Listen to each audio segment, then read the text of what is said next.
प्रतियोगिता दर्पण सितंबर 2016 की हम समरी देख रहे थे, और ये होगा नेक्स्ट पार्ट। इसमें हम लोग इकोनॉमी की न्यूज़ देख रहे थे। मैं बता रहा था आपको इनोप्रॉम 2016 है, तो ये पूछ सकते हैं आपसे कि इनोप्रॉम 2016 इज रिलेटेड टू व्हाट। तो ये main international industrial trade fair है रशिया का। रूस का सबसे बड़ा वार्षिक अंतर्राष्ट्रीय औद्योगिक व्यापार मेला है ये। एकातेरिनबर्ग में हुआ था और थीम थी इसकी इंडस्ट्रियल नेट। फिर ये देखेंगे अगर आप इसमें एफडीआई की पॉलिसी में बहुत ज़्यादा बदलाव किया गया है, जैसे कि खाद्य जो उत्पादन है उसमें 100% एफडीआई अलाउ कर दिया गया है। प्रसारण यानी कि ब्रॉडकास्टिंग जो सर्विसेज है उसमें भी 100% अलाउ कर दिया गया है ऑटोमेटिक रूट के थ्रू। दो रूट होती है इसमें, एक ऑटोमेटिक रूट होती है और एक गवर्नमेंट अप्रूवल लेना पड़ता है। वो मैं आपको एक वीडियो में बना चुका हूँ, उसमें पूरा डिटेल में मैं बता चुका हूँ, आप उसको देख लीजिएगा। पशुपालन में 100% कर दिया गया है। डिफेंस यानी कि रक्षा के क्षेत्र में 100% एफडीआई कर दिया गया है इसमें, लेकिन गवर्नमेंट की मंजूरी के ये बाद में होगा ये। और इसके लिए शस्त्र जो अधिनियम है 1959 के तहत आने वाले जितने भी छोटे हथियार और गोला बारूद का निर्माण भी अब संभव हो पाएगा। निजी सुरक्षा एजेंसियां यानी कि मतलब अब डिफेंस में 100% तक मैक्सिमम एफडीआई जा सकता है, और ये लेकिन 100% अगर के लिए गवर्नमेंट की अप्रूवल इसमें रिक्वायर्ड होगी। निजी सुरक्षा एजेंसियां यानी कि जो प्राइवेट सिक्योरिटी एजेंसीज हैं उसमें 49% ऑटोमेटिक रूट के तहत और 74% गवर्नमेंट अप्रूवल के बाद यानी कि सरकार की मंजूरी के बाद। नागरिक उड्डयन यानी कि जो सिविल एविएशन वाला है उसमें 100% ब्राउन फील्ड एयरपोर्ट एयरपोर्ट परियोजनाओं में और ऑटोमेटिक रूट के तहत होगा। ब्राउन फील्ड मतलब देखिए ग्रीन फील्ड होता है, मतलब कोई भी प्रोजेक्ट नया एकदम सिरे से स्टार्ट करना, जीरो लेवल से चालू करना। ब्राउन फील्ड मतलब कि वो पहले से कुछ डेवलप्ड है, उनको रीइनोवेट करना है, रिनोवेट करना है उसको, कुछ उसमें कंस्ट्रक्शन करना है, मतलब उसको कुछ मिला के मॉडिफाई करके करना है।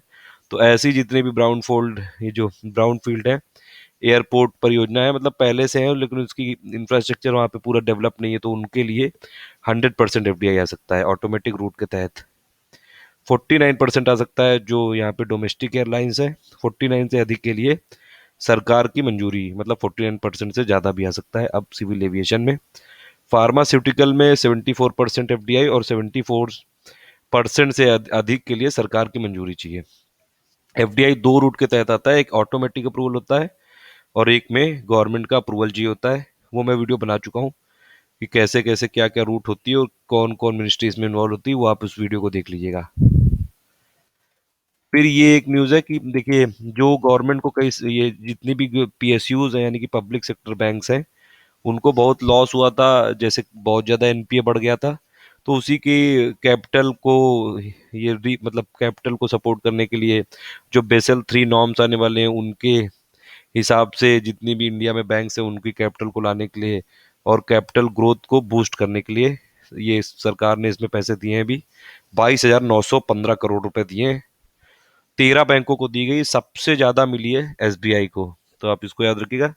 सेकंड नंबर पे जो बैंक है वो है इंडियन ओवरसीज बैंक आईओबी, और लोवेस्ट मिला है इलाहाबाद बैंक को 44 करोड़।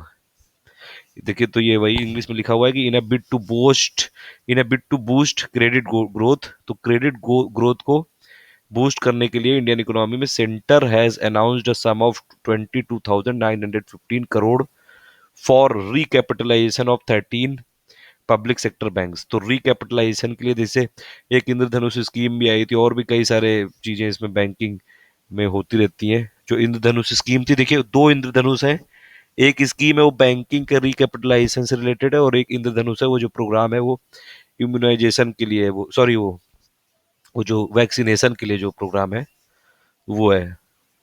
तो ये इसीलिए ये मतलब पीएसयूज को और ज़्यादा स्ट्रांग बनाने के लिए और इनकी कैपिटल को इसमें करने के लिए, कैपिटल ग्रोथ को बूस्ट करने के लिए गवर्नमेंट ये गवर्नमेंट पैसा लगाती रहती है इसमें, तो वही अभी दिया हुआ है। करीबन 1 लाख करोड़ चाहिए बेसल 3 नॉर्म्स को फुलफिल करने के लिए, तो उसमें कुछ फंड दिया था 2014-15 में, फिर 2015-16 में, इस बार के फाइनेंशियल ईयर में 30,000 करोड़ देना था, 22,000 करोड़, 22,915 करोड़ दे दिया है। एसबीआई को सबसे ज्यादा एलोकेट किया गया क्योंकि एसबीआई पूरे इंडिया की सबसे बड़ी ब्रांच है और बैंक है, और अभी एसबीआई और एसोसिएट्स का जब मर्जर हो जाएगा तो पूरे एसबीआई ग्लोबल लेवल पे आ जाएगी।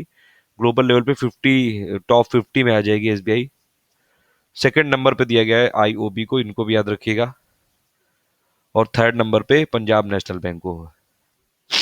फिर इकोनॉमी की नेक्स्ट न्यूज है, फॉर्च्यून 500 की जो लिस्ट होती है 2016 में नंबर वन पे है फॉर्च्यून 500 में वॉलमार्ट। यूएस की है, वो रिटेल से रिलेटेड है ये कंपनी। वॉलमार्ट की कई सारी चेन है, आप ये देखा होगा, इसमें वॉलमार्ट है, जैसे यहाँ पे इंडिया में रिलायंस है, इंडिया में भी कई जगह वॉलमार्ट अभी स्टार्ट हुई है। सेकंड नंबर पे पूरे वर्ल्ड में है जो फॉर्च्यून 500 में है। फॉर्च्यून 500 में जो पूरे वर्ल्ड की टॉप परफॉर्मर्स कंपनी होती है उनको इंक्लूड किया जाता है। नंबर वन पे है ये वॉलमार्ट रिटेल की, सेकंड है चाइना की state grid corporation of China, और थर्ड नंबर पे है चाइना नेशनल पेट्रोलियम कॉरपोरेशन, ये पेट्रोलियम की, और सेकंड वाली इलेक्ट्रिसिटी से रिलेटेड है। तो टॉप थ्री कंपनी है, नंबर वन पे मतलब अभी भी यूएस का ही है। फॉर्च्यून 500 में 2016 में भारत की 7 कंपनियां हैं। 161 प्लेस पे है इंडियन ऑयल कॉरपोरेशन आईओसी, यानी कि भारतीय तेल निगम। 215 नंबर पे रिलायंस इंडस्ट्रीज लिमिटेड। 226 नंबर पे टाटा मोटर्स लिमिटेड। 232 पे एसबीआई। 358 में बीपीसीएल। और 367 में हिंदुस्तान पेट्रोलियम कॉरपोरेशन लिमिटेड। 423 पे राजेश एक्सपोर्ट्स है। ओएनजीसी अब बाहर हो गई टॉप 500 जो फॉर्च्यून की लिस्ट में। तो मतलब ज्यादातर इंडिया से भी जो भी कंपनी है ऑयल कंपनीज हैं, जैसे आईओसी आप देख लिया, आईओसी, बीपीसीएल, एचपीसीएल और आरआईएल, रिलायंस इंडस्ट्रीज, 7 में से 4 तो ऑयल से रिलेटेड ही हैं।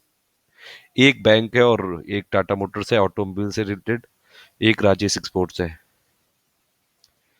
फिर ये एक न्यूज थी कि एक ग्राम विद्यालय है जो ये माइक्रो फाइनेंस इंस्टीट्यूशन है तमिलनाडु का, इसको आईडीएफसी ने एक्वायर कर लिया है, यानी कि अधिग्रहण कर लिया है। और ये पहला अवसर है जब किसी माइक्रो फाइनेंस संस्थान यानी कि माइक्रो फाइनेंस इंस्टीट्यूशन का अधिग्रहण किसी बैंक द्वारा किया गया था। देखिए जो अभी 2014 में ये जो बैंकिंग लाइसेंस दिए गए थे 2014-15 में, एक था आईडीएफसी और दूसरा था बंधन।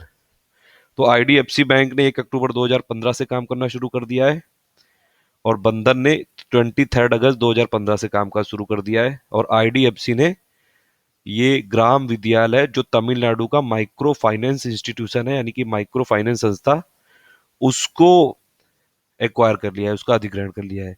माइक्रो फाइनेंस क्या होता है? माइक्रो फाइनेंस मतलब जैसे जो बड़ी बैंक है या फिर जो बड़ी कंपनियां हैं वो अगर लोन देती है किसी को 1 लाख रुपए या 2 लाख रुपए चाहिए, माइक्रो ये लोग सर्व करते हैं एकदम गरीब लोगों को, बीपीएल फैमिलीज को, जो ठेले वाले होते हैं या फिर और भी बहुत सारे जो गरीब लोग होते हैं। किसी को 10 रुपए चाहिए सब्जी वाले को, या ऐसे मतलब 100 रुपए चाहिए, 200 रुपए चाहिए, तो ये इस टाइप के फाइनेंस देते हैं, इसलिए इनको बोलते हैं माइक्रो फाइनेंस। फिर गोल्ड बॉन्ड स्कीम का चौथा चरण संपन्न हो गया, और ये किसी भी वित्तीय वर्ष में न्यूनतम 1 ग्राम या फिर मतलब मैक्सिमम 500 ग्राम तक आप इसमें गोल्ड का इन्वेस्टमेंट कर सकते हो, और मिनिमम 1 ग्राम। फिर ये UNCTAD 14 की जो बैठक थी नैरोबी में केनिया में खत्म हो गई, केनिया में हुई थी मतलब। यूएनटी यूएनसीटीएडी यानी कि United nation conference of trade and development, इसका 14 सेशन था, 14वां सत्र था। केनिया की राजधानी नैरोबी में ये संपन्न हुआ है। उसके महासचिव हैं डॉक्टर मुखिसा किटुई।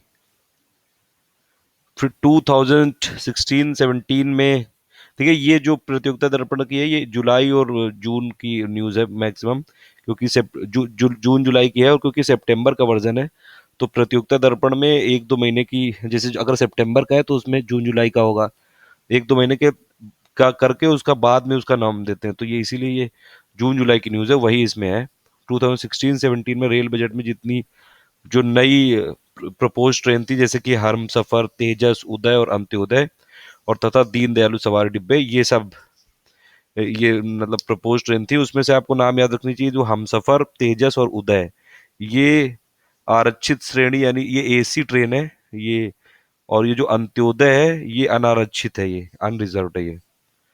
तो अनारक्षित श्रेणी के यात्रियों के लिए दीनदयालु सवारी डब्बे भी कुछ लंबी दूरी की रेलगाड़ियों में जोड़ने का प्रस्ताव है। और तेजस, ये देखिए तेजस, हमसफर और उदय है, ये मतलब जो आरक्षित जो रिजर्व्ड जो ट्रेन होती है, रिजर्व्ड जो एसी ट्रेन होती है, उनमें और ज्यादा सीट्स अवेलेबिलिटी बढ़ाने के लिए स्टार्ट की गई है। तेजस रेलगाड़ी होगी 130 किलोमीटर हुआ, उससे भी ज्यादा स्पीड ये एक्वायर करेगी। उदय है, ये देखिए नेक्स्ट पार्ट में देखते हैं अभी।